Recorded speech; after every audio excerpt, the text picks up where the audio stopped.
মাহফিল যেখানে নারে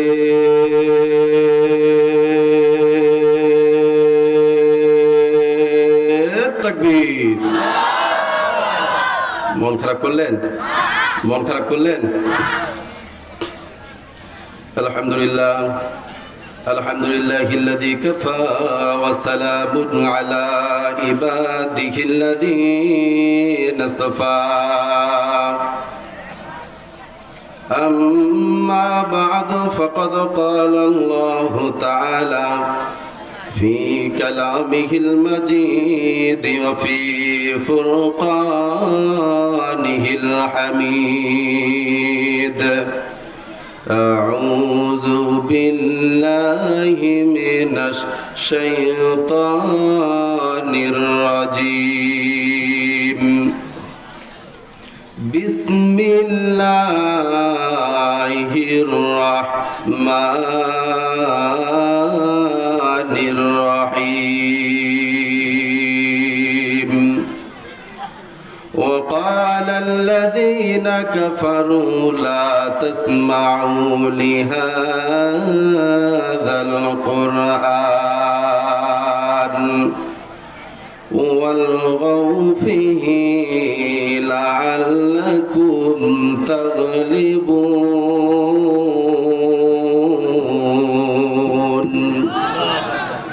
صدق الله.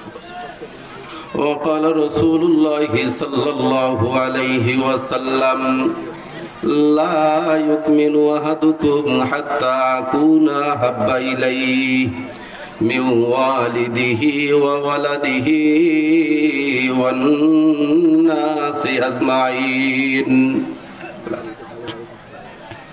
কারো ভরসায় ছড়ে মন, কিসের করো আশা?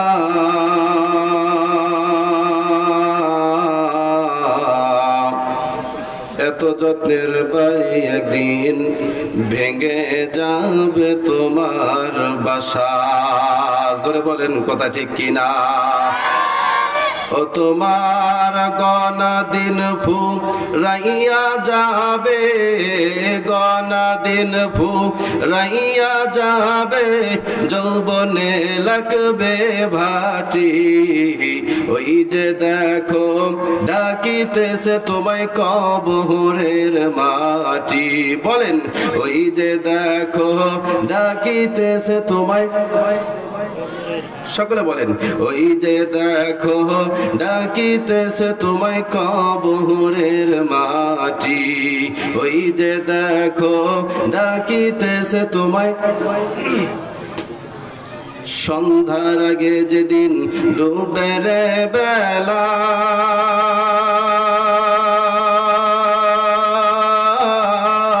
এক নিমিষে ভেঙে যাবে তোমার রঙেরই মেলা। কারে দিবা তুমি জরে ধমক, কারে দিবা তুমি জরে ধমক, কার মাথায় ভাঙবা লাঠি। ওই যে দেখো ডাকিতেছে তোমায় কবরের মাটি। বলেন ওই যে দেখো তোমার গনা দিন ফুরাইয়া যাবে, গনা দিন ফুরাইয়া যাবে, যৌবনে লাগবে ভাটি। ওই যে দেখো ডাকিতেছে তোমায় কবরের মাটি। ওই যে দেখো ডাকিতেছে তোমায় কবরের মাটি। আলহামদুলিল্লাহ, সমস্ত প্রশংসা মহান আল্লাহ সুবহানাহু ওয়া তাআলার দরবারে। যে আল্লাহ সুবহানাহু ওয়া তাআলা আপনাকে এবং আমাকে কবুল করে, দয়া করে, মায়া করে বিভিন্ন জায়গা থেকে যাচাই ও বাছাই করে নিয়ে এসে এই জান্নাতের বাগানে মাহফিলে আসার এবং বসার তৌফিক দান করেছেন। এই জন্য আল্লাহর দেওয়া কণ্ঠ দিয়ে, আল্লাহর দেওয়া জবান দিয়ে, আল্লাহর দেওয়া ঈমান দিয়ে কণ্ঠ খুলে জোরে সোরে সকলেই বলি আলহামদুলিল্লাহ। অসংখ্য অগণিত দরুদ সাইয়্যিদুল মুরসালিন খাতামুন নবিয়্যিন রাহমাতুল লিল আলামিন জনাবে মুহাম্মদুর রাসূলুল্লাহ। কেমন আছেন আপনারা? জবান খুলে বলেন কেমন আছেন? 5 তারিখের আগে যা ছিলেন তাই আছেন না আরো বেশি ভালো আছেন? আস্তে কর, কম না বেশি? বেশির আওয়াজ আসতে হবে না জোরে? জোরে বলেন, আসতে না জোরে? আর ভাই আপনারা যেভাবে বসছেন এভাবে কথা বলা আমার জন্য খুব কষ্টকর। লোক যা হয়েছে আলহামদুলিল্লাহ, কিন্তু এদিক সেদিক হয়েছেন। আমি একটা সঙ্গীতের মাধ্যমে যদি আপনাকে ডাক দেই, আল্লাহু আকবার যখন দাঁড়াইতে বলবো সকলে দাঁড়াই যাবেন, সামনে চলে আসবেন তো ইনশাআল্লাহ। বলেন না ইনশাআল্লাহ? আর একটু জোরে বলেন না ইনশাআল্লাহ। শোনো শোনো দিনাজপুরবাসী, শোনো দিয়া মন, শোনো শোনো চণ্ডীপাড়াবাসী, শোনো দিয়া মন, ভালো লাগলো আপনাদের এই মাহফিল আয়োজন, ভালো লাগলো আপনাদের এই মাহফিল আয়োজন। এই মাহফিলে সভাপতি আলহাজ ডাক্তার মোহাম্মদ হামিদুল হক শাহ স্যার, হাই। আরো দেখছেন বলছি আমি মুশফিকুর রহমান তাই। আমরা সবে নবীর সাথে জান্নাতে যেতে চাই, আমরা সবে নবীর সাথে জান্নাতে যেতে চাই। কারা কারা জান্নাতে যাইবেন হাতে লারা দেন সবাই, হাতে লারা দেন সবাই, হাতে লারা দেন সবাই, হাতে লারা দেন সবাই। দিন ইসলামের পথে চলবো, চিৎকার করে আল্লাহু আকবার বলে দাঁড়ান সবাই, দাঁড়ান, নারে তাকবীর। রাস্তায় যারা রয়েছেন কষ্ট করে সামনে চলে আসেন ভাই, এদিক সেদিক কোথাও থাকবেন না। আমাদের আলোচনা শুরু হয়ে গেছে, সুন্দর প্রোগ্রাম চলবে ইনশাআল্লাহ। দেখবেন রাস্তাঘাটে চলছে, ভলেন্টিয়ার ভাই যারা আছেন তাদেরকে ভিতরে পাঠিয়ে দেন, বাইরে যেন না থাকে। বসেন, সঙ্গীত চলবে না বন্ধ হবে? জোরে বলেন, চলবে না বন্ধ হবে? শোনো শোনো দিনাজপুরবাসী, শোনো দিয়া মন, শোনো শোনো চণ্ডীপাড়াবাসী, শোনো দিয়া মন, ভালো লাগলো আপনাদের এই মাহফিল আয়োজন, ভালো লাগলো আপনাদের এই মাহফিল আয়োজন। এই মাহফিলে আনেওয়ালা মুসলমান সবাই, কারো গায়ে বিএমপি আর জামাত লেখা নাই। আস্তে কর, আরো জোরে জোরে বলেন, কথা ঠিক কিনা? কারো গায়ে লেখা আছে, এটা কে? জোরে বলেন। কোরআনের মাহফিল মানে হলো মুসলমানদের একটা হাত বিডার কলিজার মাহফিল। জোরে বলেন, কথা ঠিক কিনা? এই মাহফিলে আনেওয়ালা মুসলমান সবাই, কারো গায়ে যে আওয়ামী লীগ আর বিএমপি গোনাই। সবাই আমরা আল্লাহর বান্দা, জান্নাতে যাইতে চাই, সবাই আমরা আল্লাহর গোলাম, জান্নাতে যাইতে চাই। কারা কারা জান্নাতে যাইবেন হাতে লারা দাও সবাই, হাতে লারা দাও সবাই, হাতে লারা দাও সবাই। দিন ইসলামের পথে চলবো, জোরে আল্লাহু আকবার বলেন সবাই। আর একটু জোরে বলেন আল্লাহু আকবার। এবার আপনাদেরকে বলি, দুনিয়ার জমিনে রব্বে কারিম মানুষ পাঠিয়েছেন 3 শ্রেণীর। কয় শ্রেণীর? জোরে বলেন, কয় শ্রেণীর? এক শ্রেণীর হলো আমরা পুরুষ। আমরা কি? অন্য কেউ আছেন নাকি? হ্যাঁ, বিকল্পটা আমরা হইলাম পুরুষ। আর একটা জাত হলো, সেটা হলো মায়ের জাত, নারীর জাত। কথা বলেন ঠিক কিনা? আমাদের বলেন তো দেখি, প্যান্ডেল হয়েছে কয়টা? একটা কিসের আর একটা কিসের? যারা পুরুষ হবে তারা পুরুষ প্যান্ডেলে বসে ওয়াজ শুনবে, আর যারা মহিলা হবে মহিলা প্যান্ডেলে যাবে। রাস্তায় যারা থাকবে তারা হলো, জোরে কোন, আরো জোরে। আমি কিন্তু কই নেই ভাই, পরে যদি কেউ আমাকে না ধরে আবার। আপনাদের এলাকার মধ্যে আপনারা হিজড়া এখন যা এখন আপনাদের ব্যাপার। আমি বলছি দোষ আমার আছে। অতএব বলতে চাই, যারা রাস্তায় আছেন এদিক সেদিক ঘোরাফেরা করতেছেন, আর দেরি নয়, মাহফিলকে নষ্ট করবেন না। এখন এই মাহফিলে বসে যান। এই মাহফিল নষ্ট করে কারা? ইসলামের বিরোধী কারা? এই ওয়াজটাই আজকে চলবে। শুনতে রাজি আছেন তো ইনশাআল্লাহ? শুনবেন তো ইনশাআল্লাহ? জি জি ভাই, বসেন। কোরআনুল কারীমের ভিতরে রব্বে কারীম সুন্দরভাবে জানায় দিলেন, وقال الذين كفروا لا تسمعوا لهذا القرآن। জোরে বলেন আল্লাহু আকবার। আর একটু জোরে বলেন আল্লাহু আকবার। আমি কোরআনুল কারীম থেকে একটা একটা করে আয়াত তেলাওয়াত করব, যখন আপনারা জোরে আল্লাহু আকবারের ফায়ার দিবেন তখন এই কর্মসূচি চলবে ততক্ষণ, আজকের মাহফিল চলবে যতক্ষণ। রাজি আছেন যারা যারা দুটো হাত আমার আল্লাহকে তুলে দেখান তারা তারা নারে তাকবীর। আর একটু জোরে বলেন নারে তাকবীর। وقال الذين كفروا لا تسمعوا لهذا القرآن। মক্কার হেরেমের সামনে আবু জেহেল ডাক দিয়া বলেন, وقال الذين كفروا لا تسمعوا لهذا القرآن। এই কথাটাকে রব্বে কারিম কোট করে সূরা হামিম সিজদা 26 নম্বর আয়াতের ভিতরে দিয়েছেন। এই আবু জেহেলের গোষ্ঠীরা, উতবা সাহেবার গোষ্ঠীরা, এরা বলছিল হেরেমের সামনে গিয়ে বলছিল, ওয়াকাল আল্লাযীনা কাফারু লা তাসমাউ লিহাযাল কুরআন। মুহাম্মাদের কোরআনটা যেখানেই প্রচার প্রসার হবে, মুহাম্মাদের কোরআনের কথা যেখানেই চলবে, মুহাম্মাদের হাদিসের কথা যেখানেই চলবে, সুতরাং আল্লাহর দেওয়া বাণী মুহাম্মাদের উপরে যেই বাণী ওহী এসেছে, আর এই কোরআনের কথাটা যেখানেই প্রচার প্রসার চলবে, ওয়ালগাউ ফিহি লাআল্লাকুম তাগলিবুন, সেকালে তোমরা হট্টগোল সৃষ্টি করে কোরআনের প্রচার প্রসারটা বন্ধ করে দিবা, হট্টগোল সৃষ্টি করে যেন মুহাম্মাদের দলের লোকেরা কোরআন প্রচার প্রসার করতে না পারে। বলেন তো দেখি, আজও ১৫০০ বছর পূর্বে আবু জেহেল বলেছিল মুহাম্মাদের কোরআন প্রচার প্রসার যেন না হয়।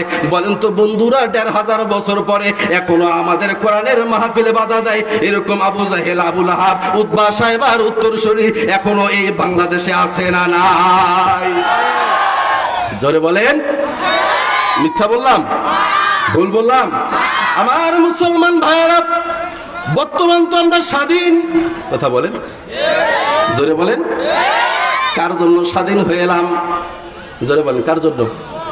জোরে বলেন। ছাত্র আন্দোলন করে নাই? জোরে বলেন। যেখানে বড় বড় দলেরা তাকে নামাইতে পারলো না, আমার ছাত্র ভাইরা একটা হুঙ্কার দিয়েছে, তারই সুন্দরভাবে দেশ ছাড়তে বাধ্য হয়েছে। সুতরাং তাই নয়, আল্লাহ বলেন, বান্দা শোনো, আমি আল্লাহ রব্বুল আলামিন ছাড় দেই কিন্তু ছেড়ে, জোরে বলেন, ছেড়ে দেই না। রব্বে কারিম উদাহরণ স্বরূপ আমাদের সামনে বলেছেন, আমরা আপনাদেরকে শোনায় দেই রে বাবা।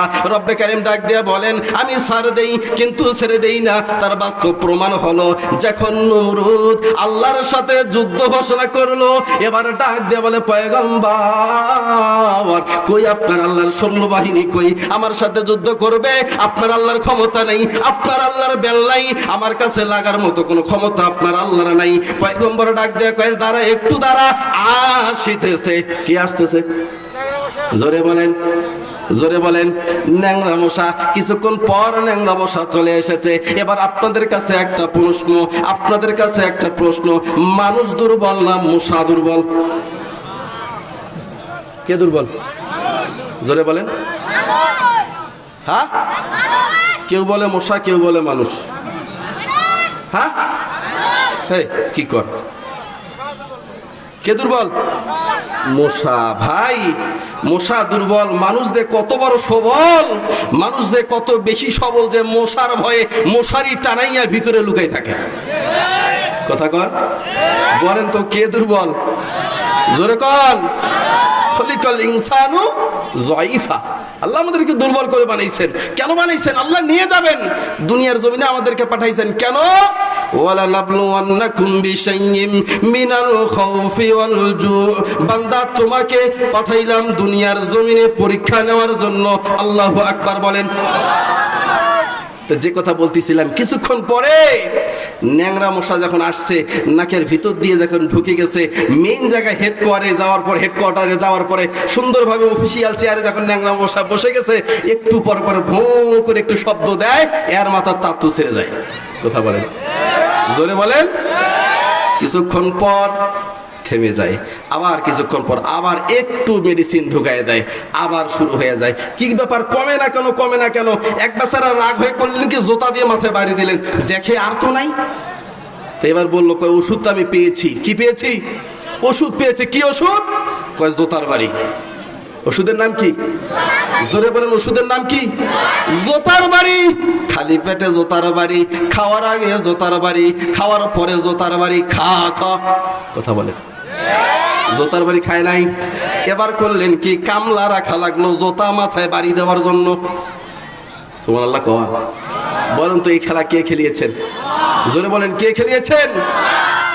জোতার বাড়ি দিতে দিতে এক সময় ওই যে লোককে রাখছেন মাথা গেছে ভাই গরম হয়ে, কি করবে এমন জোরে দিছে কয় আজকে চাকরি থাকবে বা যাবে সেটা হিসাব আলাদা। কারণ ওর মাথায় জোতা দিয়ে বাড়ি দিবে বলে ও টয়লেটে যাইতে পারে না, প্রস্রাবখানে যাইতে পারে না, খাইতে পারে না। কারণ যদি প্রস্রাবখানে যাইতে চায় কয় দৌড়ো, শুরু হয়ে গেছে আবার এসে জোতার বাড়ি। এই জন্য কয় যা হবে কপালে দেখা যাবে আগামীকাল সকালে, আগে বাড়িটা দেব। দিছে জোরে একবারই, ন্যাংরা মশা কয় সাদাকাল্লাহুল আযীম, আমার কাজ শেষ, উড়ান দিয়ে পালাইছে।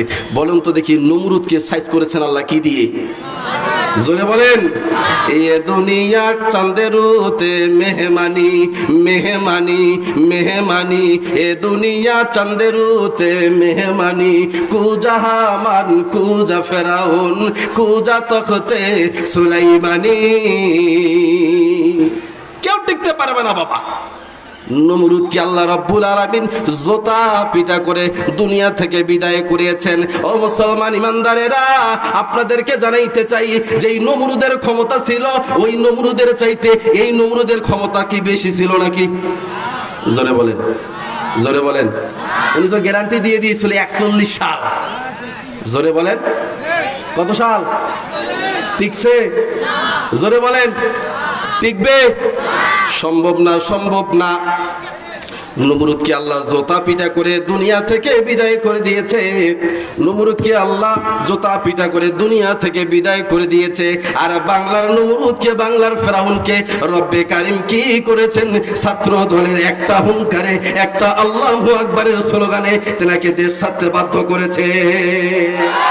কারণ ফেরাউন ক্ষমতায় টিকার জন্য যেই ফেরাউন ছিল, এই ফেরাউনটা ক্ষমতা টিকার জন্য 1 নয় 2 নয় 90,000 শিশুকে জবাই করে, 1 নয় 2 নয়, মনে রাখবেন 1 নয় 2 নয়, ফেরাউন ক্ষমতা টিকার জন্য 90,000 শিশুকে জবাই করলেন। আল্লাহ কয় ফেরাউন রে, যতই জবাই কর কাজ হবে না, এই নমরুদকে আমি তোর বাসায় লালন পালন করাবো।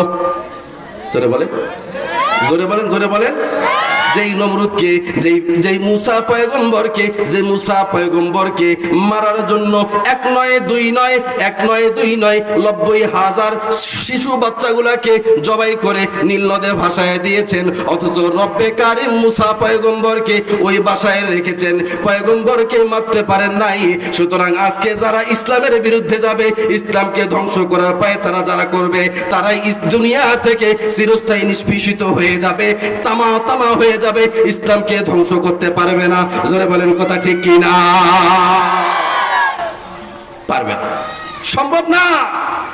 কই গেল কাদের কাকা? ফকরুল সাহেব আপনার বাসায় কাউয়া কাদের গেছেনি? কব নাকি? হ্যাঁ, ঠাকুর গায়ের বাড়িতে আপনি থাকতে তারে দিছেননি। কব থাকতে দিবে?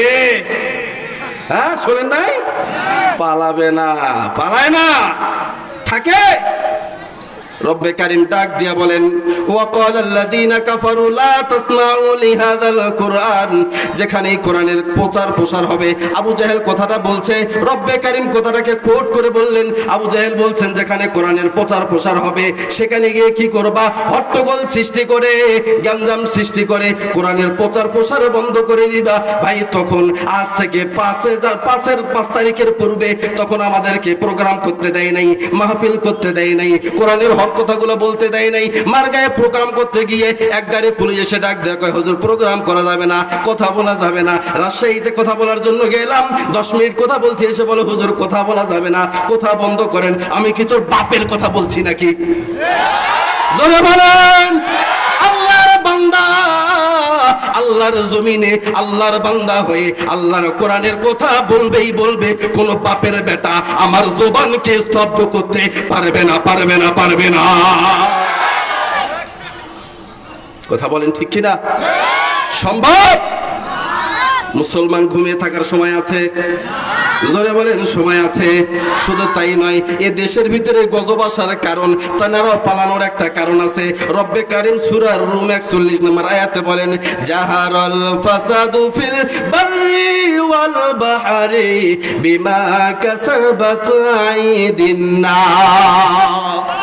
যখন দেশের ভিতরে আকাম কুকাম চলবে, দেশের ভিতরে যখন বেহায়াপনা চলবে, দেশের ভিতরে যখন বেহায়াপনা, বেশ্যাপনা, কুত্তাপনা, লুচ্চাপনা, জারসপনা চলবে, আর দেশের মধ্যে যখন রাজত্বের মধ্যে যাবে, ক্ষমতায় যাবে মহিলা, সরকার হবে মহিলা এবং নেতৃত্ব দেবে মহিলা, যেই সমাজের ভিতরে নেতৃত্ব দেবে মহিলা, যেই বাড়ির ভিতরে নেতৃত্ব দেবে মহিলা, যেই দেশের ভিতরে নেতৃত্ব দেবে মহিলা, বিমা কাসাবাত আইদিন নাস, ওই দেশটাকে আমি রব্বে কারিম গজব দিয়ে ধ্বংস করে দেব।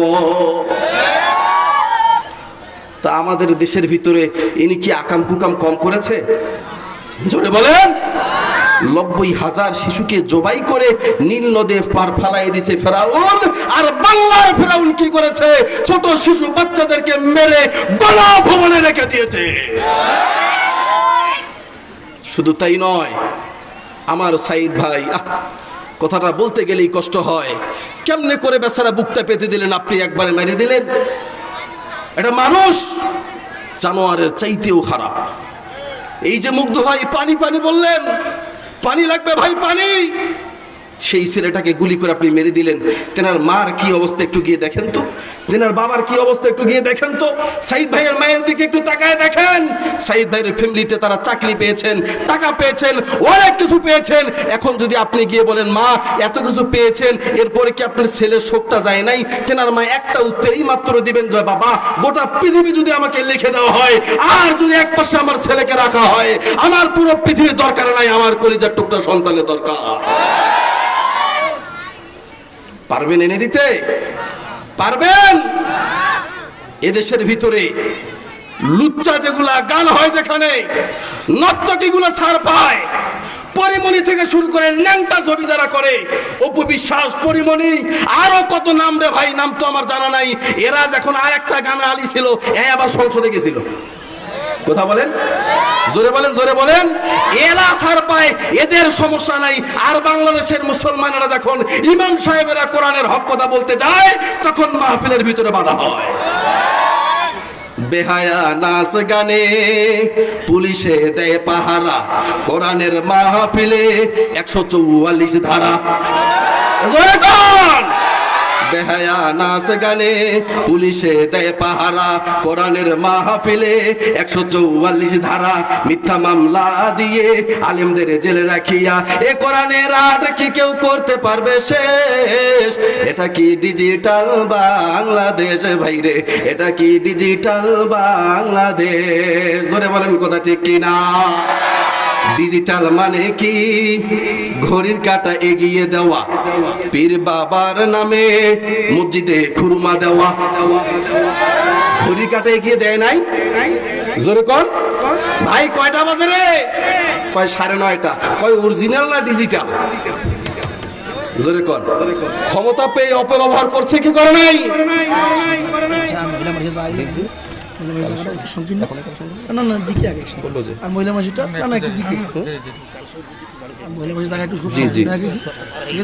আমি বলি, আমাকে কত পর্যন্ত টাইম দিচ্ছেন? 10:30। আচ্ছা ঠিক আছে ইনশাআল্লাহ। মহিলা মা বোনেরা, আপনারা একটু এগিয়ে আসেন, এগিয়ে এগিয়ে বসেন। আপনাদের জায়গা হচ্ছে না, আপনাদের জায়গাটা আর এক বোনকে ছেড়ে দেন। রব্বে কারিম আপনাকে জান্নাতে একটা বড় জায়গার ব্যবস্থা করে দিবে। বলেন না সুবহানাল্লাহ। একটু জায়গাটা ছেড়ে দেন, আর একটা বোনকে দেন। আর এখানে বাড়ির গল্প, নারীর গল্প, উকুন দেখা যা আছে বন্ধ করেন। আপনাদের ওখান থেকে আওয়াজ আসতেছে, ব্যাপক আওয়াজ আসতেছে। এখন আপনারা যদি ওয়াজ করেন, তাহলে আমরা শুনি, আপনারা ওয়াজ করেন নাকি বলেন? এরা আসলে ভাই কি ব্যাপার, তো স্বামীটা কেমন, কথা বলেন, তোরটা তোরটা, ওইটা হ্যাবলা, আমি যা কই তাই। কথা বলেন না কেন? আছে না এরকম?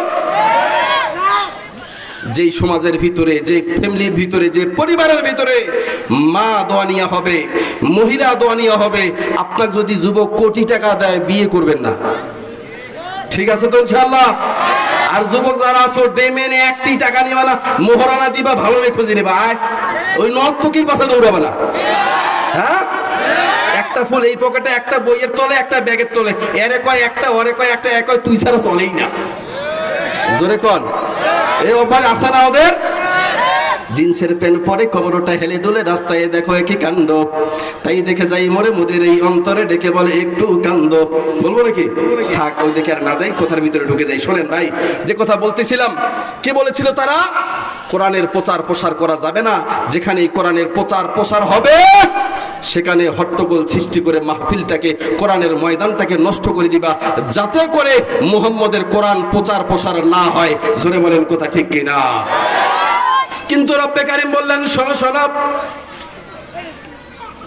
দুনিয়ার জমিনে আমি যখন ইসলাম প্রতিষ্ঠিত করব, ইসলামটাকে যখন 100% কায়েম করাবো, ও মুসলমান ইমানদারেরা শুনে রাখেন, রব্বে কারিম ডাক দিয়া বলেন, আমি আল্লাহ ছাড় দেই কিন্তু ছেড়ে দেই না। আমি রব্বে কারিম দুনিয়ার লোকজনদেরকে, আমার গোলামদেরকে ইসলাম প্রচার প্রসার করার জন্য দায়িত্ব দিয়েছি। এই বান্দারা ইসলামটাকে প্রচার প্রসার করবে। আর শুধু তাই নয়, কোরআনের কালিমার দাওয়াত এবং কোরআনের দাওয়াত যেখানে রয়েছে, কোরআনের ভিতরে রব্বে কারিম যা বলেছে এই দাওয়াতগুলো দেওয়ার দায়িত্ব আমাদেরকে দিয়েছেন কে? জোরে বলেন কে? আরো জোরে বলেন কে? ইয়া আইয়ুহার রাসূল বাল্লিগ মা উনজিলা ইলাইকা মির রাব্বিক। রব্বে কারীম ডাক দেয়, কয় নবী গো, আপনি কোরআনের প্রচার প্রসার করেন, আপনি কোরআনের দাওয়াত দেওয়া শুরু করেন। আমার পয়গম্বর যখন কোরআনের দাওয়াত দেওয়া শুরু করেছে মক্কার জমিনে, সাফা পাহাড়ের ভিতরে, রে বাবা, সাফা পাহাড়ের ভিতরে পয়গম্বর আলাইহিস সালাতু ওয়াস সালাম সাফা পাহাড়ের উপরে উঠছেন। উঠার পরে ডাক দিয়া বলেন, ইয়া সাবাহা, ইয়া সাবাহা, ইয়া সাবাহা, ও আমার কওমের লোকেরা, তোমরা এখানে একটু দাঁড়াও, একটু বসো, তোমাদের সাথে আমার কিছু কথা আছে, কথাটা একটু শুনে যাও। কি কথা আছে? পয়গম্বর আলাইহিস সালাতু ওয়াস সালাম ডাক দিয়ে বলেন, আমি যদি তোমাদেরকে এখন বলি এই সাফা পাহাড়ের পাদদেশে কিছু বাহিনী আসতেছে তোমাদেরকে খুন করার জন্য, তোমাদেরকে মারার জন্য, তোমরা কি বিশ্বাস করবে কিনা? আবু লাহাব, উতবা, সাহেবা, আবু জাহেল ডাক দিয়ে বলেন, মুহাম্মদ, তুমি তো আল আমিন, তুমি তো আস-সাদিক, তুমি তো সত্যবাদী, তুমি তো সত্য কথা বলো, সুতরাং তোমার কথা আমরা অবিশ্বাস করবো এমনটা হতে পারে না। বরং তুমি যদি বলো সাফা পাহাড়ের পাদদেশে কিছু সৈন্য বাহিনী আমাদেরকে মারার জন্য আসতেছে, সেটাই বিশ্বাস করব। এবার পয়গম্বর আলাইহিস সালাতু ওয়াস সালাম ডাক দিয়ে বলতেছেন, শুনে রাখো রে, শুনে রাখো, আমি তাহলে তোমাদেরকে সত্য কথাটা বলে দেই। তোমরা যদি আজকে এই দেবীর পূজা, আগুনের পূজা, পানির পূজা করো, তোমরা কিন্তু জাহান্নামের ভিতরে যাবে। আর যদি দেবীর পূজা, আগুনের পূজা, মাছের পূজা, পানির পূজা, সূর্যের পূজা আর গাছের পূজা ছেড়ে দাও, রব্বে কারীম তোমাদেরকে জান্নাতে দিবে। দেওয়ার পূর্বে শুনে রাখো, আবু জাহেল, উতবা, সাহেবা, শুনে রাখো, পূর্বের বাপ দাদার ধর্ম সব ছেড়ে দাও, আজকে আমার সাথে কালিমা পড়ে মুসলমান হয়ে যাও। লা ইলাহা ইল্লাল্লাহু মুহাম্মাদুর রাসূলুল্লাহ সাল্লাল্লাহু আলাইহি ওয়াসাল্লাম। এই কথা শোনার সাথে সাথে আবু লাহাব ডাক দিয়ে বলেন, এ মুহাম্মদ, তোকে তো এতদিন ভালো মনে করছিলাম, আজকে আমার বাপ দাদার ধর্মগুলা নষ্ট করার জন্য তুমি এই পায়তারা করতেছ। এই কথা বলার সাথে সাথে আবু লাহাব করলেন কি, বড় একটা পাথর নিয়ে এই পাথরটা এমন জোরে আমার পয়গম্বরের চেহারা দেখে নিক্ষেপ করেছেন। পয়গম্বর আলাইহিস সালাতু ওয়াস সালাম সেখানে সাফা পাহাড়ে দাঁড়িয়েছিলেন। রব্বে কারীম ডাক দিয়ে বলেন, আমার পয়গম্বরকে ঢিল মারবে না, না, এটা হতে পারে না। যখন এই পয়গম্বরকে ঢিল মেরেছে, পাথরটা পয়গম্বরের গায়ে না লেগে একটু ছিটকে আড়ালে গিয়ে পড়েছে। জোরে বলেন সুবহানাল্লাহ। শুধু তাই নয়, এবার রব্বে কারীম ডাক দিয়া বলেন, ও নবী, শুনে রাখো গো নবী, আপনার উপরে একটা ওহী নাজিল করে দিলাম গো নবী। তাব্বাত ইয়াদা আবি লাহাবিন ওয়া তাব, মা আগনা আনহু মালুহু ওয়া মা কাসাব। জোরে বলেন আল্লাহু আকবার। আমার পয়গম্বরকে রব্বে কারীম ডাক দিয়া বলেন, তাব্বাত ইয়াদা আবি লাহাবি ওয়া তাব, ধ্বংস হোক আবু জাহেলের দুটো হাত। তবে শুনে রাখেন মুসলমান, যখন পয়গম্বরকে রব্বে কারীম বলছেন, ইয়া আইয়ুহার রাসূল বাল্লিগ মা উনজিলা ইলাইকা মির রাব্বিক, আপনি কোরআন প্রচার প্রসার করেন। তবে শুনে রাখেন গো নবী, কোরআন প্রচার প্রসার করতে গিয়ে আপনি যদি কোরআনকে প্রচার প্রসার করেন, আপনার উপরে জেল আসবে, আপনার উপরে জুলুম আসবে, আপনার উপরে নির্যাতন আসবে, আপনাকে মক্কা শহর ছাড়তে হতে পারে, আপনাকে মক্কা ছেড়ে অন্য কোথাও যেতে হতে পারে, আপনার পছন্দের শহর ছাড়তে হতে পারে। আমার পয়গম্বর ডাক দিয়ে বলেন, যদি জীবনও চলে যায় জীবন দিয়ে দিব, কোরআনের প্রচার প্রসার করব, এরপরেও বাতিল শক্তির কাছে মাথা নত করব না। ও মুসলমান ইমানদাররা শুনে রাখেন, আজকে যদি আমাদেরকে কোরআন প্রচার প্রসার করার জন্য হাজারো মানুষ, লক্ষ কোটি মানুষও যদি আজকে এসে মাহফিলে বাধা দেয় বা কোরআন প্রচার প্রসারের জন্য বাধা দেয়, আমরা কি করলাম? ইসলামকে ধ্বংস করার জন্য যদি কেউ পায়তারা করে আর আমরা ঘরে বসে থাকবো, মুসলিম বলে ঘরে বসে থাকবো, তা হবে না রে মুসলমান। কেউ যদি কোরআনের বিরুদ্ধে কথা বলে, কেউ যদি আমার নবীর বিরুদ্ধে কথা বলে, কেউ যদি আমার নবীর হাদিসের বিরুদ্ধে কথা বলে, কেউ যদি দ্বীনের বিরুদ্ধে কথা বলে, কেউ যদি মসজিদ মাদ্রাসার বিরুদ্ধে কথা বলে, কেউ যদি আলেমের উপরে আলেমের বিরুদ্ধে কথা বলে, কেউ যদি দাড়ির বিরুদ্ধে কথা বলে, ইসলামের বিরুদ্ধে কথা বলবে, এই কথা শোনার সাথে সাথে কাফনের কাপড় মাথায় বেঁধে জিহাদ করার জন্য প্রস্তুত আছেন কারা? দুটো হাত আমার আল্লাহকে দেখায় দেন তারা।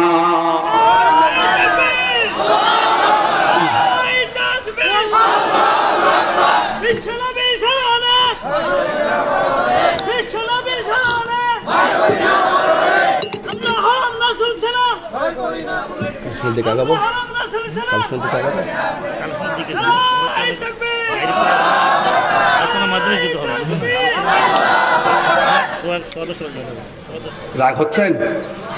কিছুক্ষণ চলবে? থাকবেন না ভাগবেন? কতক্ষণ থাকবেন? হ্যাঁ হ্যাঁ, ফজর। আমার বাবা কাল মাহফিল আছে, আপনারা থাকেন, আমি যাব। আপনি থাকেন, প্রধান মেহমান আছে, ওনাকে যদি টানি থুবার পারেন আলহামদুলিল্লাহ, খুব ভালো। ওনাকে বলবেন হুজুর থাকবেন যেহেতু ফজর পর্যন্ত চলুক, নাকি বলেন? হ্যাঁ না ভাই, গভীর রাতে মাহফিল করে ফজরের নামাজ কাজা, এরকম 100 লাখ মাহফিল যদি এক পাল্লায় দেওয়া হয়, ফজরের একটা সিজদা আর এক পাল্লায় দেওয়া হবে, ওজন করে দেখা যাবে 1 লাখ মাহফিলের চাইতে ফজরের একটা সিজদার দাম অনেক বেশি। এজন্য এটাও ঠিক হওয়া লাগবে, ওটাও ঠিক হওয়া লাগবে। জোরে বলেন ঠিক কিনা? ভাই রে, কি আর বলি, এই কোরআনের কথা বলতে গিয়ে কত যে সমস্যা। বলেন তো, আমাদের কালিমা কয়টা? জোরে কর, জোরে বলেন। প্রথম কালিমা কি? লা ইলাহা ইল্লাল্লাহু মুহাম্মাদুর রাসূলুল্লাহ। এই কালেমাটা ছোটখাটো কালেমা আপনি মনে করবেন না। যদি একবার পড়েন লা ইলাহা ইল্লাল্লাহ মুহাম্মাদুর রাসূলুল্লাহ, এই কালেমার ভিতরে বলা আছে, একবার যদি কেউ বলে লা ইলাহা ইল্লাল্লাহ মুহাম্মাদুর রাসূলুল্লাহ, এ সুদ খাইতে পারবে না, ঘুষ খাইতে পারবে না, জেনা ব্যভিচার করতে পারবে না, অন্যায় করতে পারবে না, মানুষের জমি দখল দিতে পারবে না, মেয়েকে ঠকাইতে পারবে না, বাবাকে ঠকাইতে পারবে না, আত্মীয় স্বজনদেরকে ঠকাইতে পারবে না, এবং তারা কি করবে? সমাজে কোনো অপকর্ম করতে পারবে না, নামাজ ছাড়তে পারবে না, রোজা ছাড়তে পারবে না, ফরজ হজ ছাড়তে পারবে না, যাকাত ছাড়তে পারবে না। এক কথায় কোরআনে যা আছে তাই করতে হবে, একটু এদিক ওদিক হওয়া যাবে না। জোরে বলেন। কিন্তু বর্তমান কালিমাটা আমাদের ডাবল হয়ে গেছে। জোরে বলেন, জোরে বলেন ঠিক কিনা? কেউ কালেমার দাওয়াত দিতে গিয়ে লা ইলাহা ইল্লাল্লাহ মুহাম্মাদুর রাসূলুল্লাহ, এই কালেমার দাওয়াত দিতে গিয়ে বাইতুল মুকাররমে চাকরি পায়, সরকারও পালায়, পালায়। আবার একই কালিমার দাওয়াত দিতে গিয়ে কোরআনের পাখি 16টি বছর জালিমের জিন্দানখানায় থেকে পয়জন দিয়ে দুনিয়া ছাড়তে হয়। জোরে বলেন ঠিক কিনা? 16টি বছর কোরআনের পাখি জালিমের জিন্দানখানায় থেকেছে, বাতিল গোষ্ঠীর সাথে আপোষ করে নাই। সুতরাং সিংহ পুরুষ আমরা মুসলিম জাতি, আস্তিক আর নাস্তিকের সাথে, কাফের আর বেঈমানদের সাথে আমরা কখনো আপোষ করতে পারি না। জোরে বলেন ঠিক কিনা? কাফের বেঈমানদের সাথে আমাদের কোনো আপোষ? জোরে বলেন আপোষ। ভাই আমি 2-5 মিনিট, 18 বাজে না, 5 মিনিটের ভিতরে আমি মোটামুটি আলোচনাটা গোছানো শুরু করতেছি, শেষ করে দেবো ইনশাআল্লাহ। শুনবেন তো ইনশাআল্লাহ? শুনবেন তো ইনশাআল্লাহ? পয়গম্বরের করুণ একটা কাহিনী আপনাদেরকে বলে দেই ভাই। মক্কাতুল মুকাররমা, আপনার কাবা শরীফ থেকে মিসফালা ব্রিজ, মিসফা, যারা হাজী সাহেব যারা গেছেন তারা জানেন, এখান থেকে একটা পাহাড় আছে, জাবালে সুর পাহাড়। কি পাহাড়? জোরে বলেন কি পাহাড়? জাবালে সুর পাহাড়। পাহাড়টা 3500 ফুট উঁচা। কত ফুট? 3500 ফুট উঁচা। রব্বে কারিম আমাকে যাওয়ার তৌফিক দান করেছেন, সেই পাহাড়ে আমি উঠেছি। আপনারা দোয়া করবেন, এবারও আমি রমজানে যাওয়ার নিয়ত করেছি, যাবো ইনশাআল্লাহ। ভাইরে কি বলি, পয়গম্বর আলাইহিস সালাতু ওয়াস সালাম একদিন আবু বকর রাদিয়াল্লাহু তাআলা আনহুকে ডাক দিয়ে বলেন, আবু বকর, আমাদের এমন একটা সময় আসবে, এই কোরআনের দাওয়াত দিতে গিয়ে, কোরআনের প্রসার করতে গিয়ে আবু জেহেল, উতবা, সাইবা আমার বিরুদ্ধে চলে গেছে, ইসলাম যারা কায়েম করেছেন তাদের বিরুদ্ধে চলে গেছে, যারা মুসলিম হয়েছেন তাদের বিরুদ্ধে চলে গেছে। আবু বকর সাবধান থাকো, এমন এক সময় আসবে, আমি তোমাকে ডাক দিব, ডাক দেওয়ার সাথে সাথে দরজা খুলে দিবা, আমরা এখান থেকে হিজরত করে চলে যাব। মুসলমান ভাইরা আমার, এমন তো অবস্থায় পয়গম্বর আলাইহিস সালাতু ওয়াস সালাম হঠাৎ করে একদিন আবু বকরের বাসায় গেলেন। একবার দরজার ভিতরে নক করার সাথে সাথে আবু বকর রাদিয়াল্লাহু তাআলা আনহু দরজাটা খুলে দিয়েছেন। আমার পয়গম্বর ডাক দিয়ে বলেন, আবু বকর, আমি তো এসে একবার মাত্র দরজার ভিতরে নক করেছি, সাথে সাথে দরজাটা খুলে দিলে, তুমি কেমনে? আবু বকর রাদিয়াল্লাহু তাআলা আনহু ডাক দিয়ে বলেন, ইয়া রাসূলুল্লাহ, ইয়া হাবিবাল্লাহ, ওগো নবীজি, ওই যে আপনি একদিন আমাকে বলেছেন আবু বকর তোমাকে নিয়ে হিজরতে যাব। ও পয়গম্বর, আল্লাহর কসম করে বলি গো নবী, ওই দিন থেকে আজ পর্যন্ত আমি আবু বকর 1 সেকেন্ডের জন্য রাতে বিছানায় পিঠ লাগাই না। এবার ডাক দিয়ে বলেন, আবু বকর, আর লম্বা কথা নয়, চলো আমরা হিজরতে যাব। মিসফালা ব্রিজের সাইড দিয়ে পয়গম্বর আলাইহিস সালাতু ওয়াস সালাম জাবালে সুর পাহাড়ে চলে গেছেন রে বাবা। জাবালে সুর পাহাড় যাওয়ার পরে বিশাল লম্বা কাহিনী, একটু একটু মাঝখান দিয়ে ছেড়ে ছেড়ে ছোট্ট করে আপনাদেরকে বলে দিই রে বাবা। এমন তো অবস্থায় জাবালে সুর পাহাড়ে যখন উঠেছে, আমি যখন জাবালে সুর পাহাড়ে উঠলাম, আমার উঠতে সময় লাগলো 2.5 ঘন্টা। কত ঘন্টা? জোরে বলেন, কত ঘন্টা? আমি যুবক মানুষ, উঠতে আমার লাগছে 2.5 ঘন্টা। পয়গম্বর আলাইহিস সালাতু ওয়াস সালাম সে সময় উঠতেন, কতক্ষণ সময় লাগছে তাও জানি না, কারণ পয়গম্বরের শরীরের ভিতরে রব্বে কারিম অনেক শক্তি দিয়েছিলেন। আমার মুসলমান ইমানদারেরা, পয়গম্বর আলাইহিস সালাতু ওয়াস সালাম এবং আবু বকর সহ যখন ওই পাহাড়ের ভিতরে উঠেছেন, উঠার পরে পয়গম্বর ঘেমে গিয়েছেন, হেঁচে গিয়েছেন। ঘেমে যাওয়ার পরে পয়গম্বর আলাইহিস সালাতু ওয়াস সালাম ডাক দিয়ে বলেন, আবু বকর রে, আমি তো ঘেমে গিয়েছি, আমার খুব পেরেশানি লাগতেছে, আমি একটু বিশ্রাম নিব। আবু বকর রাদিয়াল্লাহু তাআলা আনহু ডাক দিয়ে বলেন, ইয়া রাসূলুল্লাহ, ইয়া হাবিবাল্লাহ, আমার এই যে পায়ের রান আছে, এই রানের ভিতরে আপনি মাথাটা দিয়ে দেন, দিয়ে আপনি ঘুমায়া যান। পয়গম্বর আলাইহিস সালাতু ওয়াস সালাম আবু বকরের পায়ের উপরে, রানের উপরে মাথাটা দিয়ে পয়গম্বর আলাইহিস সালাতু ওয়াস সালাম সুন্দরভাবে ঘুমিয়ে গিয়েছেন। হঠাৎ করে আবু বকর রাদিয়াল্লাহু তাআলা আনহু দেখতেছেন ওখান থেকে ছোট ছোট অনেক পুকুর, ছোট ছোট অনেক একটা ছিদ্র রয়েছে, অনেক ফুটা রয়েছে, অনেক ছিদ্র রয়েছে, অনেক গর্ত রয়েছে। এখান থেকে একটা গর্ত থেকে একটা সাপ আস্তে করে আসতেছেন, আমার পয়গম্বরকে সবল মারবে, আবু বকর রাদিয়াল্লাহু তাআলা আনহুকে সবল মারবে। আবু বকর রাদিয়াল্লাহু তাআলা আনহু দেখার সাথে সাথে এই পাটা সুন্দরভাবে ওই গর্তের ভিতরে দিয়েছেন। পাটা গর্তের ভিতরে দেওয়ার সাথে সাথে আবু বকর রাদিয়াল্লাহু তাআলা আনহুকে ওই সাপটা একবার জোরে সবল মেরে দিয়েছে। আবু বকরের পুরো শরীরে বিষে জড়িত হয়ে গেছে, পুরো শরীরটা কালো হয়ে গেছে। আবু বকর ডাক দিয়ে বলেন, লা ইউমিনু আহাদুকুম হাত্তা আকুনা হাব্বা ইলাইহি মিন ওয়ালিদিহি ওয়া ওয়ালাদিহি ওয়ান নাসি আজমাইন। এসব শুনে রাখো, আমি আমার জীবনের চাইতে, আমার জীবনের চাইতে আমার পয়গম্বরকে বেশি ভালোবাসে। অতএব সাপ শুনে রাখো রে, সাপ শুনে রাখো, একবার নয়, 2 বার নয়, 3 বার নয়, 10 বার নয়, 1000 বারও যদি আমার পায়ে সবল মারো, আর আমার দেহে যতক্ষণ রক্ত থাকবে, আমি আবু বকর গর্ত থেকে পা সরাবো না, আমার পয়গম্বরকে সবল মারতে দেব না। জোরে বলেন সুবহানাল্লাহ। আমার মুসলমান ভাইয়েরা, নবীকে বাঁচানোর জন্য তারা জীবন দিয়েছেন। মুসলমান, আমার পয়গম্বর টের পেয়েছেন। এবার আবু বকর কান্না করতে করতে যখন পুরো শরীরের ভিতরে বীজ উঠে গেছেন, আবু বকর রাদিয়াল্লাহু কান্না করতেছেন, চোখ থেকে পানি পড়তেছে, এক ফোঁটা চোখের পানি আমার পয়গম্বরের মুখ মোবারকে পড়ে গেছেন, গাল মোবারকে পড়ে গেছেন। পয়গম্বর ঝেপে উঠলেন, উঠার পরে ডাক দিয়ে বলে, আবু বকর, তুমি কেন কান্না করো? তোমার মনে হয় বাসার কথা মনে পড়েছে নাকি? না ইয়া রাসূলুল্লাহ, রাসূলুল্লাহ আমার বাসার কথা মনে পড়ে নাই, তোমার তাহলে ছেলে সন্তানের কথা মনে পড়েছে। ইয়া রাসূলুল্লাহ, ইয়া হাবিবাল্লাহ, ছেলে সন্তানের কথাও মনে পড়ে নাই, তাহলে তোমার মনে হয় বিবির কথা মনে পড়েছে, মেয়ের কথা মনে পড়েছে। ইয়া রাসূলুল্লাহ, ইয়া হাবিবাল্লাহ, বিবির কথা মেয়ের কথাও আমার মনে পড়ে নাই গো নবী, তাহলে তুমি কান্না করো কেন? ডাক দিয়ে বলে, ইয়া রাসূলুল্লাহ, ইয়া হাবিবাল্লাহ, এই যে গর্ত থেকে একটা সাপ উঠে আসলে গো নবী, এই সাপটা আসার পরে আমার পায়ে একবার দুইবার নয় তিনবার সবল মেরেছে, আমার পুরো শরীরটা একবারে বিষে জর্জরিত হয়ে গেছে, শরীরের রক্তগুলো কালো হয়ে গেছে। ইয়া রাসূলুল্লাহ, ইয়া হাবিবাল্লাহ, এই জন্য আমি কান্না করতেছি। পয়গম্বর আলাইহিস সালাতু ওয়াস সালাম এমনত অবস্থায় পাটা যখন ঝেটকে টান দিয়েছেন, টান দেওয়ার সাথে সাথে সাপটা বাহিরে চলে এসেছেন। এবার পয়গম্বর আলাইহিস সালাতু ওয়াস সালাম যখন সামনে দাঁড়ানো, সাপটা ডাক দিয়ে বলেন, আসসালাতু ওয়াসসালামু আলাইকা ইয়া রাসূলুল্লাহ, আসসালাতু ওয়াসসালামু আলাইকা ইয়া হাবিবাল্লাহ। আমার পয়গম্বর আলাইহিস সালাতু ওয়াস সালাম ডাক দিয়ে বলে, সাবরে, তুই আমার সাহাবীকে সবল মারবি, আমার সাহাবীকে তুই কামড় মারবি, আর আমি কি করব? তোর সালামের জবাব দিব না? না, তোর সালামের জবাব আমি দেব না। এবার সাপ ডাক দিয়ে বলেন, ইয়া রাসূলুল্লাহ, ইয়া হাবিবাল্লাহ, এই দোষটা কিন্তু আমার নাই, রব্বে কারীম আমাকে হুকুম করেছেন, তাই আপনার সাহাবীকে সবল মেরেছি।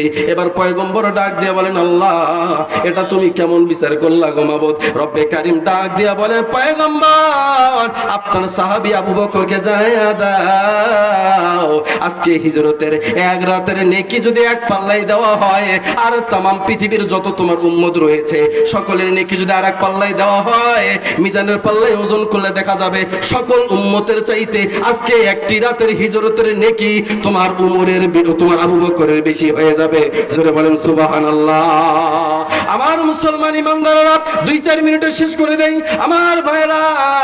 পয়গম্বর আলাইহিস সালাতু ওয়াস সালাম মক্কা থেকে মদিনার ভিতরে হিজরত করবেন। এবার রব্বে কারীম ডাক দেয়, কয়, নবী গো, এই যে একটা রুট হয়েছে, এই রুটের ভিতরে তুমি চড়ে মক্কা থেকে মদিনার ভিতরে চলে যাও। তবে পয়গম্বর শুনে রাখেন, মক্কা থেকে মদিনা যাওয়ার পরে এই উটটা যেখানে শুয়ে পড়বে, সেখানে আমি আল্লাহর ঘর মসজিদে নববী তৈরি করবে। বলেন সুবহানাল্লাহ। কি বলেছে? এই উটটা যাওয়ার পরে যেখানে ব্রেক দিবে, ওইখানে মসজিদে নববী, ওইখানে তোমার আমি আল্লাহর একটা ঘর তৈরি করবা। বলেন তো দেখি, রব্বে কারীমের কথা আমার পয়গম্বর শুনবে কি শুনবে না? কার ঘর বানাইতে বলছেন? জোরে বলেন, কার ঘর? এই মসজিদ বানাইতে বলছেন। বলছেন কি বলেন নাই? অবশ্যই বলছেন। কি করেছেন?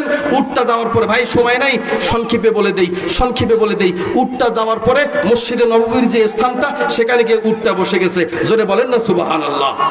আর একটু জোরে বলেন সুবহানাল্লাহ। উটটা যখন ওখানে গিয়ে বসছে, বসার সাথে সাথে একটু কথা কম বলি, 5 মিনিট আমি ভিতরে যাই, একটু কথা কম বলি। যে কথা বলতেছিলাম, উটটা কি করেছেন? মসজিদে নববীর ভিতরে গিয়ে সেখানে কি করলেন? মসজিদে নববীর যে স্থানটা, ওখানে গিয়ে শুয়ে পড়েছেন। পয়গম্বর চিন্তায় পড়ে গেলেন, এই জায়গায় যেহেতু উটটা শুয়ে পড়েছে, অতএব রব্বে কারীম এখানে আমাকে মসজিদে নববী বানার অনুমতি দিয়েছে। বলেন না সুবহানাল্লাহ। এখন এই জায়গাটাকে আর খোঁজ করা লাগবে কি লাগবে না? এমন তো অবস্থায় পয়গম্বর আলাইহিস সালাতু ওয়াস সালাম ওখানকার একজন ব্যক্তিকে ডাক দিয়ে বলেন, ভাই, এই জায়গাটার মালিক কে? ওই লোকটা ডাক দিয়ে বলেন, ইয়া রাসূলুল্লাহ, ইয়া হাবিবাল্লাহ, এই জায়গাটার মালিক হলো 2টা এতিম ছেলে, একটার নাম হলো সাইল আর একটার নাম হলো সোহেল। তেনার বাবা দুনিয়ায় বেঁচে নাই, তেনার মা বেঁচে আছে। ডাক দিয়ে বলেন, সাইল এবং সোহেলকে ডাকায় নিয়ে আসো। সাইল এবং সোহেল যখন চলে এসেছে, আসার পরে ডাক দিয়ে বলেন, ইয়া রাসূলুল্লাহ, ইয়া হাবিবাল্লাহ, জি বলেন, কি বলতে চান বলেন। এবার আমার পয়গম্বর ডাক দিয়ে বলেন, সাইল এবং সোহেল, তোমার যে জায়গাটা, এই জায়গার ভিতরে আমার রব্বে কারীম মসজিদে নববী বানার জন্য বলেছেন। অতএব আজকে তোমার জায়গাটা আমি তোমার কাছে চাই, জায়গাটা তুমি বিক্রি করবে কিনা সেটা বলে দাও।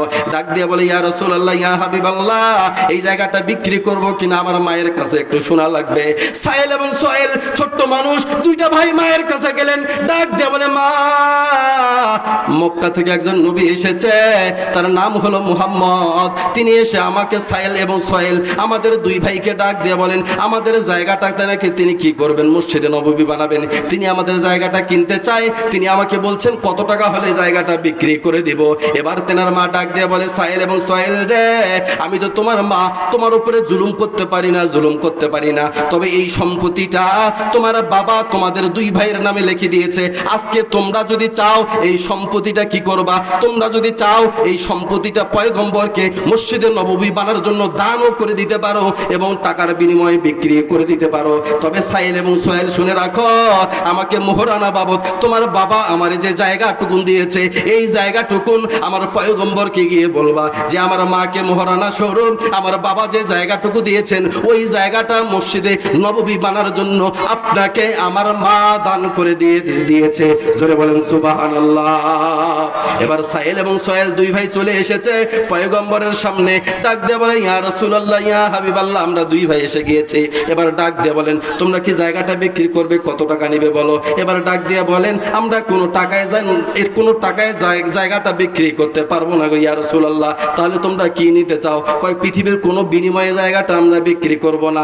তাহলে কি করবা? এবার ডাক দিয়ে বলে আবু বকর উমরের শুনে রাখো, এই জায়গাটার দাম কত একটু বলো দেখি। আবু বকর ডাক দিয়ে বলেন ইয়া রাসূলুল্লাহ ইয়া হাবিবাল্লাহ, মক্কা নগরীর ভিতরে ঘুরে ঘুরে দেখলাম এই জায়গাটার দাম হলো 10 দিরহাম। কত দিরহাম? 10 দিরহাম। আমার পয়গম্বর ডাক দিয়ে বলেন আমার সাহাবারা কে রয়েছেন 10 দিরহাম টাকা আজকে দিবেন, আল্লাহর ঘর মসজিদে নববী তৈরি করব। 10 দিরহাম টাকা কোন সাহাবী আছেন যে আজকে সাইল এবং সোহেলকে 10 দিরহাম টাকা দিয়ে আজকে জায়গাটা কিনে নেব? কে রয়েছেন? বা দুইজন চারজন 1000 2000 1 রিয়াল 2 রিয়াল এরকম করে করে 1 দিরহাম 2 দিরহাম করে করে 10 দিরহাম টাকা রেডি করো। পয়গম্বর আলাইহিস সালাতু ওয়াস সালাম এই কথা বলার সাথে সাথে আবু বকর ডাক দিয়ে বলেন ইয়া রাসূলুল্লাহ ইয়া হাবিবাল্লাহ, আপনাকে কালেকশন করার দরকার নাই। এই মসজিদে নববী জায়গাটা কেনার জন্য আমি আবু বকর একাই 10 দিরহাম টাকা দান করে দিব। জোরে বলেন সুবহানাল্লাহ। সাইল এবং সোহেল ডাক দিয়ে বলেন ইয়া রাসূলুল্লাহ ইয়া হাবিবাল্লাহ, আপনাদের টেনশনের কারণ নাই। আমি সাইল এবং আমার ভাই সোহেল, এই দুইটা ভাই আমরা দুই ভাই মসজিদে নববী যেহেতু তৈরি হবে আর আপনি পয়গম্বর যেহেতু বলছেন জায়গাটা আপনার লাগবে, অতএব আমরা সাইল এবং সোহেল দুইটা এতিম সন্তান আপনাকে মসজিদে নববী বানার জন্য আমাদের দুই ভাইয়ের জায়গাটা আপনাকে দান করে দিলাম। সুবহানাল্লাহ বলেন। শুধু তাই নয় ইয়া রাসূলুল্লাহ, আমার যে মা রয়েছে আমার মা বলেছে যে আমার বাবা যে সম্পত্তিটুকু মোহরানা স্বরূপ আমার মাকে দিয়েছে, এই মোহরানা স্বরূপ এই জায়গাটাও আমার মা আপনার মসজিদে নববী বানার জন্য আপনাকে দান করে দিয়েছে। জোরে বলেন সুবহানাল্লাহ। আবু বকর দিয়েছে কত দিরহাম? জোরে বলেন কত দিরহাম? সাইল এবং সোহেল দুই ভাই কি দিয়েছেন? জোরে বলেন কি দিয়েছেন? জমি দিয়েছেন। তেনার মা মোহরানা সত্ত্বে যে জমি পেয়েছেন সেটাও দিয়েছেন। কি দেন নাই? কি বানার জন্য? আস্তে কর, পাবলিক চালাক। কি বানার জন্য? আস্তে কর, জোরে বলেন কি বানার জন্য?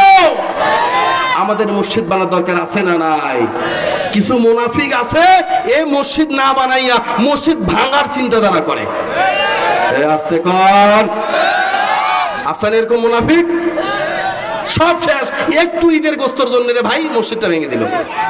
অথচ তারা মসজিদ কেনার জন্য আবু বকর রাদিয়াল্লাহু তাআলা আনহু 10 দিরহাম টাকা একাই দেওয়ার জন্য প্রস্তুতি নিয়েছেন। শুধু তাই নয়, সাইল এবং সোহেল দুই ভাই কি করেছেন? এই জায়গাটা পয়গম্বরকে দান করে দিয়েছেন মসজিদে নববী বানার জন্য। শুধু তাই নয়, তেনার মা মোহরানা স্বরূপ টাকাগুলো দিয়ে দিয়েছেন, মোহরানা স্বরূপ যে জায়গাটা সেটাও দিয়েছেন। এবং আমার সেই কি বলেন খাদিজাতুল কুবরা রাদিয়াল্লাহু তাআলা আনহা ইসলামের জন্য পয়গম্বরকে দিন প্রতিষ্ঠার জন্য যত সম্পদ তেনার ছিল সব কিছু পয়গম্বরের পায়ে লুটিয়ে দিয়েছেন। জোরে বলেন সুবহানাল্লাহ। আজকে সুতরাং আল্লাহর ঘর মসজিদ কেউ যদি বানাতে চায়, কেউ যদি আল্লাহর ঘরে মসজিদ বানাইতে চায় 1000 2000 5000 10000 20000 50000 টাকা যদি দিয়ে দেয় আল্লাহর ঘরে মসজিদ বানার জন্য, পয়গম্বর আলাইহিস সালাতু ওয়াস সালাম বলছেন তেনাকে জান্নাতের ভিতরে রব্বে কারীম বড় একটা ঘর দান করবেন। জোরে বলেন সুবহানাল্লাহ। শুধু তাই নয়, যে টাকাটা দিবেন মসজিদের ছাদ ঢালাই হবে, মাজিয়া ঢালাই হবে। এই মাজিয়ার ভিতরে যতদিন মানুষ নামাজ আদায় করবে, সালাত আদায় করবে, যতদিন মানুষ সিজদা করবে, ইন্না সলাতি ওয়া নুসুকি ওয়া মাহইয়ায়া ওয়া মামাতি লিল্লাহি রাব্বিল আলামিন, মাথা তো শুধুমাত্র রব্বে কারীমের কাছে নত হবে। যতদিন মানুষ এই জমিনের ভিতরে ওই মসজিদের ভিতরে সিজদা করবে, আপনি যদি কবরেও যান আপনার আমলনামায় সদকায়ে জারিয়া হিসাবে রব্বে কারীম নেকি পাঠাইতেই থাকবে। জোরে বলেন না সুবহানাল্লাহ। আজকে এখান থেকে একটা লোক জানাইতে চাই, একটা লোক দেখতে চাই যে হুজুর এইখানে মসজিদের উন্নতি করবে না, মসজিদের উন্নতি কল্পে, এই মসজিদ উন্নতির জন্য, মাজিয়া ঢালের জন্য, ছাদ ঢালের জন্য, মসজিদে ফ্যানের জন্য, টাইলসের জন্য, মানুষের জন্য নামাজ পড়তে সুবিধা হয়, এই জন্য হুজুর আমি 20,000 টাকা দিলাম, 10,000 টাকা দিলাম, বাপ আপনার জন্য দোয়া করে দিব। আমি কাবা ঘর ঘুরে এসেছি, হাজরে আসওয়াদ পাথরে চুমু দিয়ে এসেছি এবং সেখান থেকে ঘুরে এসেছি, আবার যাব, আপনার জন্য প্রাণ খুলে দোয়া করব যে আল্লাহ আমার এক ভাই মসজিদের জন্য 20,000 টাকা দিয়েছেন, 10,000 টাকা দিয়েছেন, আপনার জন্য মদিনাতুল মুনাওয়ারায় এবং মক্কায় দোয়া করব, হেরেমের সামনে দোয়া করব, কাবা ঘরের সামনে গিয়ে দোয়া করব। একটা লোক দেখতে চাই যে হুজুর 20,000 টাকা, 10,000 টাকা মসজিদের জন্য দান করে দিলাম, একটা লোক দেখতে চাই, কে আছেন বলেন? একটা লোক বলেন। স্যারও আছে এখানে, জি স্যার বলেন। কে যেন সভাপতি? কে? সহসভাপতি, সভাপতি আলহাজ ডাক্তার মোহাম্মদ হামিদুল হক শাহ স্যার। জি 10,000। কত হাজার? খুশি হয়নি। কত চাচ্ছেন তা? হ্যাঁ কি 20,000? এত না টাকা। জি 5,000 আগে দিছে, এখন 10,000। আগে 5 দিছেন, এখন 10, কত হলো? 15। আপনারা কত বলছেন? 20। 20 হলে খুশি? কারা কারা খুশি দেখি? নারায়ে তাকবীর, নারায়ে তাকবীর। 20,000 যদি স্যার দেয় আপনারা খুশি? স্যারের জন্য দোয়া করবেন, আল্লাহ যেন স্যারের ব্যবসায় বরকত দান করেন, বলেন আমিন। স্যার 20,000 ঘোষণা দিব। নারায়ে তাকবীর, লিল্লাহি তাকবীর। আয় আল্লাহ, আমাদের সভাপতি আমার প্রিয় মানুষ, তেনার কাছে স্যার আমি ওষুধ খাই না, খুব ভালো চিকিৎসা দেন। আল্লাহ জনগণের সেবায় নিয়োজিত রয়েছেন আলহাজ ডাক্তার হামিদুল হক শাহ, আল্লাহ স্যারকে কবুল আর মঞ্জুর করে নেন, জানে মানে বরকত দিয়ে দেন, ব্যবসায় বরকত দিয়ে দেন, বাড়ির ভিতরে আপদ বিপদ বালা মুসিবত দূর করে দেন, আসমানের বালা আসমানে তুলে নেন, জমিনের বালা জমিনে দাবাইয়া দেন। আল্লাহ বাড়ির ভিতরে যত গজব রয়েছে সব গজব দূর করে দেন, ছেলে সন্তানদেরকে কবুল আর মঞ্জুর করে নেন। আল্লাহ বাবা মা আত্মীয় স্বজন দাদা দাদি নানা নানি 14 গোষ্ঠী যারা কবরে গিয়েছে, আল্লাহ সকলের কবরখানাকে ইয়াতুল জান্নাহ, জান্নাতের বাগান বানিয়ে দেন। জোরে বলেন আমিন, আরো জোরে বলেন আমিন। আমাকে কিছু বলবেন? জি স্যার কিছু কথা বলবেন, কিছু কথা বলবেন, দেন ওই মাইকটা দেন।